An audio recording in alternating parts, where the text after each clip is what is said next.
జై శ్రీమన్నారాయణ. నేను మీ icon astrologer Gattupalli Suresh Babu.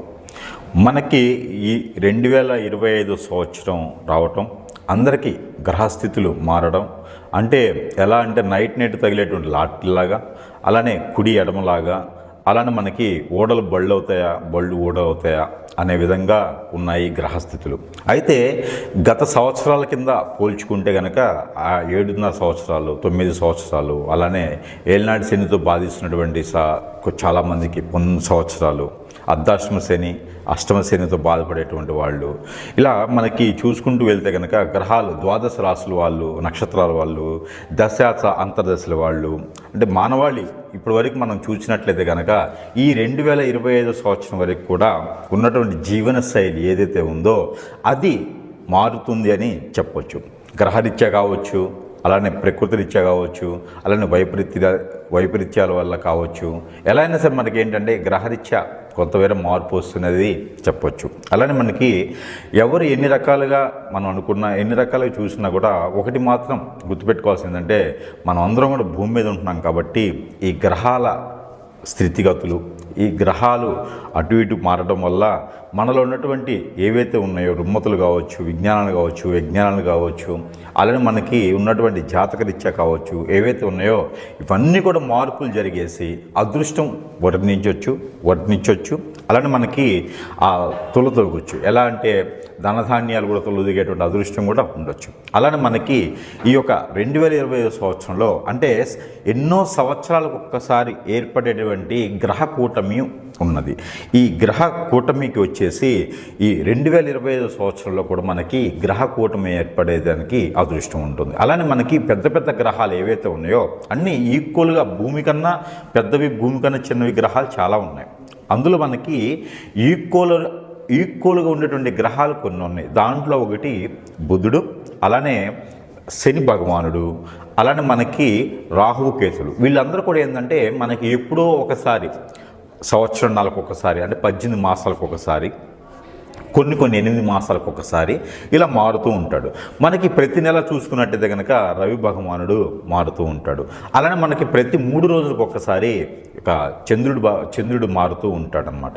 అలానే మనకి ఈ గ్రహాలు స్థితిగతులు ఏ రాశిలో ఏ గ్రహం ఉండటం వల్ల మంచి జరుగుతుంది, శుభ ఫలితాలు ఉంటాయి, అశుభ ఫలితాలు ఉండడం వలన ఏ గ్రహానికి ఏ దోషం కానీ సంబంధించి కానీ పరిహారాలు కానీ దానికి సంబంధించినవి చేసుకోవడం వల్ల మంచి జరుగుతుంది అనేది చూసినట్లయితే కనుక.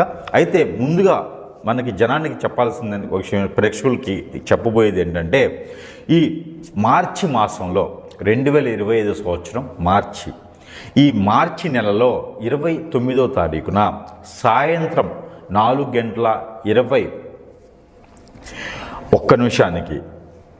25 అంటే 2025 సంవత్సరం మార్చి 29వ తారీఖు సాయంత్రం 4:21 మనకి ఈ యొక్క ఏదైతే శని భగవానుడు ఉన్నాడో ఈ శని భగవానుడు మీనరాశిలోకి సంభవిస్తాడు, మీనరాశిలోకి రావడం జరుగుతూ ఉందన్నమాట. గత 2.5 సంవత్సరాల తర్వాత మీనరాశిలోకి శని భగవానుడు రావటం, ఆ మీనరాశిలో ఆల్రెడీ రాహువు శుక్రుడు ఉండటం, అలానే వీళ్ళకి మనకి కూటమిగా చూసుకున్నట్టయితే కనుక షష్టగ్రహ కూటమి అంటారు. అలానే మనకి షణ్ముఖ కూటమి అని కూడా అంటారు. అంటే 6 గ్రహాలు ఒకే రాశిలో ఉండడం దాన్నే షణ్ముఖ గ్రహ కూటమి, షష్టగ్రహ కూటమి అని కొంత ప్రాంతీయ భాషలో అయితే షష్టగ్రహ అంటారు, షణ్ముఖ అంటారు. ఈ యొక్క గ్రహ కూటమి రావటం వలన 12 రాశుల వాళ్ళందరికీ కూడా మనం అనుకున్నట్టుగానే జాతకాలన్నీ కూడా మారేదానికి అదృష్టం ఉంటుంది. కాబట్టి ఈ షష్టగ్రహ కూటమి, ఈ షణ్ముఖ గ్రహ కూటమి ఏదైతే ఉందో ఈ షణ్ముఖ గ్రహ కూటమి రవి, శుక్రుడు, బుధుడు, అలానే మనకి రాహువు, అలానే మనకి చంద్రుడు, రవి కూడా, వీళ్ళందరూ కలిపితే 6 గ్రహాలు. ఈ 6 గ్రహాలు కూడా మీనరాశిలోకి రావడం జరుగుతూ ఉంది. తర్వాత వచ్చేసి పంచగ్రహ కూటమి. ఈ పంచగ్రహ కూటమి వచ్చేసి మనకి 31వ తారీఖు మార్చి నుంచి మొదలవుతుంది. అంటే దాదాపుగా ఈ మార్చి మాసం నుంచి ఏప్రిల్ మాసం మొత్తం కూడా ఈ పంచగ్రహ కూటమి, షణ్ముఖ గ్రహ కూటమి, షష్టగ్రహ కూటమి అని పిలుస్తారన్నమాట. అయితే ఈ ఘటమి కూటమి వల్ల ద్వాదశ రాశుల వాళ్ళకి ఎలా ఉండబోతుంది, వాటి యొక్క పరిమాణం, పరిజ్ఞానం, పరిభాష, పరివ్యాస, అలానే వాటికి ఉన్నటువంటి ఫలితాలు ఎలా ఉన్నాయి అనేది చూసుకొని దాని ప్రకారంగా గ్రహాల వాళ్ళు ఎప్పుడు ఈ మాసంలో పుట్టిన వాళ్ళకి ఎలాంటి గ్రహస్థితి ఉంటుంది, అసలు ఈ మాసంలో ఈ యొక్క మార్చి ఏప్రిల్ మాసంలో పుట్టిన వాళ్ళకి ఎలా ఉండబోతుంది, ఆల్రెడీ పుట్టి ఉన్న వాళ్ళకి గ్రహస్థితి ఎలా ఉంటుంది, అలానే వాళ్ళ ఒక దశ అంతర్దశలు ఎలా పరిగణిస్తాయి, వాటి వల్ల ఎలా ఉండబోతుంది అనేది మనం ఒక్కసారి చూసుకున్నట్టయితే కనుక ఈ ఏదైతే షష్ఠగ్రహ కూటమి, ఈ యొక్క షణ్ముఖ గ్రహ కూటమి ఉందో దీనికి పరిగణనలో తీసుకొని రాసుల పరంగా ఎలా ఉందనేది మనం ఒకసారి చూద్దాము.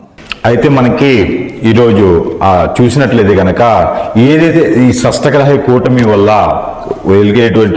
వచ్చేటువంటి ఏదైతే లాభ నష్టాలు, అలానే మనకి ఈ గ్రహస్థితి ప్రకారంగా ఎలా ఉందనే దాని గురించి అయితే కనుక ఈ మనం రాసుల ప్రకారంగా తీసుకున్నట్లయితే కనుక ఏదైతే ఈ షష్ఠగ్రహ కూటమి ఉందో ఈ కూటమి నుంచి వచ్చేటువంటి ధనుర్రాశి, అంటే ఈ ధనుర్సు రాశి వల్ల కూడా ఈ షష్ఠగ్రహ కూటమికి ఉన్నటువంటి ఏదైతే ఉందో దీనికి ఎప్పటి నుంచో బాధిస్తున్నటువంటి శని బాధ కావచ్చు, అలానే గురువు బాధ కావచ్చు, ఈ ధనుసు రాశి వారికి గత కొంతకాలంగా బుధునికి సంబంధించింది, అలానే శని భగవానికి సంబంధించినటువంటి బాధ వల్ల అలానే అప్పుల పాలయ్యేసి ఆర్థిక స్థితిగతులు, జాబ్ వెసులుబాటు లేకుండా ఉన్నారో వీళ్ళందరికీ కూడా ఈ షష్ఠగ్రహ కూటమి ఏదైతే ఉందో మార్చి 29వ తారీఖు ఏర్పడేటువంటి దానిలో వీళ్ళు కూడా పాల్పంచుకొని ఆ షష్ఠగ్రహ కూటమి రోజున కనుక వీరు చేయాల్సినటువంటి పనులు ఏవైతే ఉన్నాయో అవి నాన్ వెజ్ తినకుండా ఉంటే చాలా మంచిది ఆ రోజున.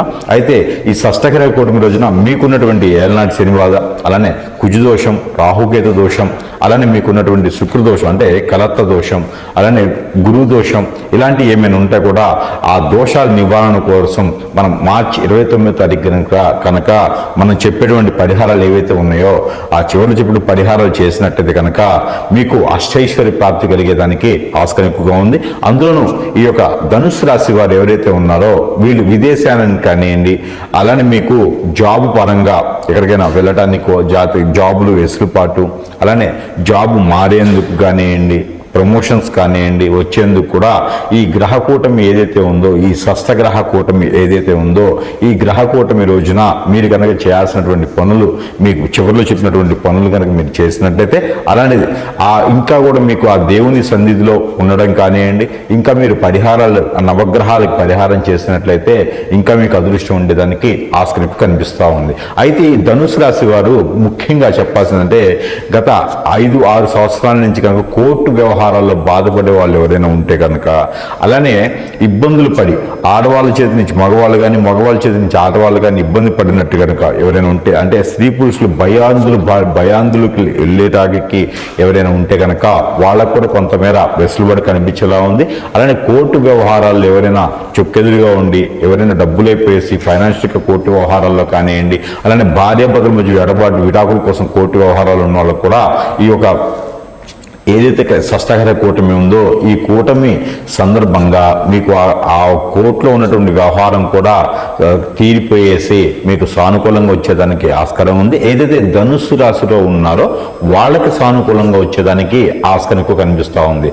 అయితే ఈ షష్ఠగ్రహ కూటమి ధనుస్సు రాశి వారికి అదృష్టాన్ని తీసుకొస్తుందని చెప్పవచ్చు. ఎలాంటి అదృష్టం అంటే మీరు ఎప్పటి నుంచో ఎదురు చూస్తున్నటువంటి డాక్టర్ కోర్సెస్ కానీ, ఇంజనీరింగ్ కోర్సెస్ కానీ పూర్తయ్యి మంచి గవర్నమెంట్ జాబ్ కానీ, ప్రైవేట్ జాబ్స్ కానీ, జాబ్స్లో సెటిల్బాటు చేసి మీకు ఆస్తులు ఏదైనా పూర్వీకుల ఆస్తులు కలిసి రావడం కానీ కూడా మీకు కలిసి వచ్చేలా ఉంది. కాబట్టి ఈ మేర ఈ ప్రయత్నాలు చేసుకుంటూ మీరు అలానే మీకు ఏదైతే చివరిలో చెప్పినట్టు పరిహారాలు ఉన్నాయో ఈ షష్ఠగ్రహ కూటమి మార్చి 29వ తారీఖున వస్తుంది. కాబట్టి ఈ రోజున మీరు ఈ పరిహారాలు చేసుకున్నట్లయితే కనుక ఈ ధనుసు రాశి వారందరికీ కూడా చాలా బాగుండేలా ఉంటుంది. కాబట్టి ఆ మేర అందరూ కూడా ధనుసు రాశి వారు అందరూ కూడా అదృష్టవంతులు అవ్వాలి. అలానే చిన్నపాటి ప్రయత్నాలు కూడా చేసేసేయండి, పరిహారాలు కూడా చేసుకోండి, చాలా బాగుంటుంది. అయితే మనకి ఏదైతే షష్ఠగ్రహ కూటమి, అలానే మనకి పంచగ్రహ కూటమి, అలానే షణ్ముఖ గ్రహ కూటమి ఏదైతే ఉందో ఈ మార్చి 29 నుంచి మొదలైనటువంటి కూటమిస్ ఏవైతే ఉన్నాయో దీనికి సంబంధించిన ఈ రాశి వారు ఖచ్చితంగా కనుక మనకి ఈ యొక్క పరిహారం చేసుకున్నట్లయితే అందరూ కూడా అదృష్టం కలిసి వస్తుందని చెప్పొచ్చు. అందులో పరిహార నిమిత్తంగా ఏంటంటే ఈ రాశి వారు తప్పకుండా పాటించాల్సిన పరిహారం ఏదైతే ఉందో కొబ్బరికాయలు, నారికేళ్ళం అంటారు. ఈ నారికేళం కనుక ఈ మార్చి 29 తర్వాత ఏప్రిల్ మాసం మొత్తం కూడా మీరు ఈ కొత్త సంవత్సరంలో ఈ నారికేళాలు ఏవైతే ఉన్నాయో ఈ నారికేళాలు కనుక మీరు ఒక 5 నారికేళాలు తీసుకొని నవగ్రహాలకు ముందు సమర్పించిన, లేదా ఏదైనా అమ్మవారి ఆలయంలో కానీ సమర్పించినా, లేదా మీకు ఏదైనా దగ్గరలో ఉన్నటువంటి గురువు ఆలయం ఏదైతే ఉందో శ్రీ విరాట్ పోతులూరు వీరబ్రహ్మేంద్ర స్వామి, దత్తాత్రేయ స్వామివారు, అలానే సాయిబాబా గారు, అలానే మనకి బుద్ధ ఆలయాలు, అలానే మనకి గురువు సంబంధించిన రాఘవేంద్ర స్వామి లేదా లక్ష్మీ నరసింహ ఆలయం, ఆయన కూడా గురువు కింద లెక్క కాబట్టి ఆయన దేవుడు అయినప్పటికీ విష్ణుమూర్తి అయినప్పటికీ గురువు కింద భావిస్తారు.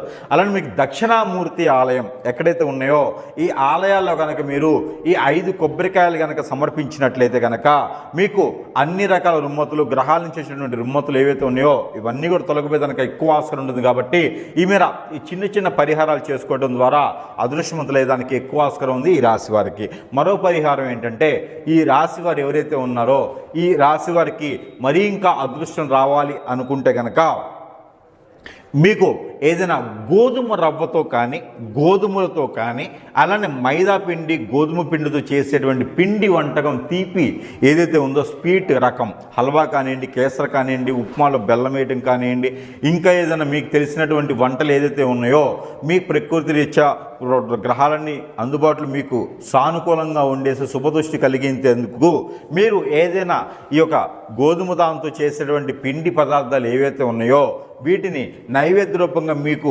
దేవుని మందిరంలో పెట్టుకోవచ్చు. అలానే ఏదైనా అమ్మవారి ఆలయంలో కనుక సమర్పించినట్టయితే కనుక మీకు ఖచ్చితంగా గ్రహాలు ఇచ్చి నుంచి ఉన్నటువంటి దోషాలన్నీ కూడా తొలగిపోయేదానికి ఎక్కువ ఆస్కారం ఉంటుంది. కాబట్టి ఆ మేర ప్రయత్నం చేసేసి మీరందరూ కూడా ఈ గోధుమ పదార్థాలతో చేసినటువంటి ఏవైతే పిండి వంటలు తీపి పదార్థాలు ఉన్నాయో ఇవన్నీ కూడా నైవేద్యం మీ ఇంట్లో పెట్టుకున్నా, లేదా ఏదైనా అమ్మవారి ఆలయంలో పెట్టేసి నైవేద్యం పెట్టేసి ఆ నైవేద్యాన్ని ప్రసాద రూపంగా ఎవరికైనా పెట్టేసినా కూడా మీకున్నటువంటి గ్రహరీత్యా దోషాలను కూడా తొలగిపోయేదానికి ఆస్కారం ఎక్కువగా ఉంటుంది. ఎవరైనా విదేశానికి వెళ్ళాలనుకున్న ఆర్థిక స్థితిగతుల్లో ఉన్నా కూడా ఖచ్చితంగా గోధుమలతో మీరు పిండి వంటలు చేసేసి ఆ తీపి పదార్థాన్ని కనుక నైవేద్యంగా పెట్టి చూడండి. ఖచ్చితంగా ఏప్రిల్ మాసం కొత్త సంవత్సరంలో కనుక అందరికీ అదృష్టవంతం వచ్చేలా ఉంటుంది. ఈ 2025వ సంవత్సరంలో అందరూ కూడా రాణించేసి అందరూ కూడా రాజుల్లో పాలించాలని నేను కోరుకుంటా ఉన్నాను. అలానే మనకి ఈ రాశి కూడా అన్ని రకాలుగా చిన్న చిన్న పరిహారాలు చేసుకోవడం ద్వారా అదృష్టవంతులు వరించేలా ఉంది. కాబట్టి ఖచ్చితంగా గ్రహరీత్యా ఉన్నటువంటి దోషాలను కూడా తొలగిపోయేదానికి ఆస్కారం ఉంటుంది. కాబట్టి ఈ చిన్న చిన్న ప్రయోగాలు చేయండి. జై శ్రీమన్నారాయణ.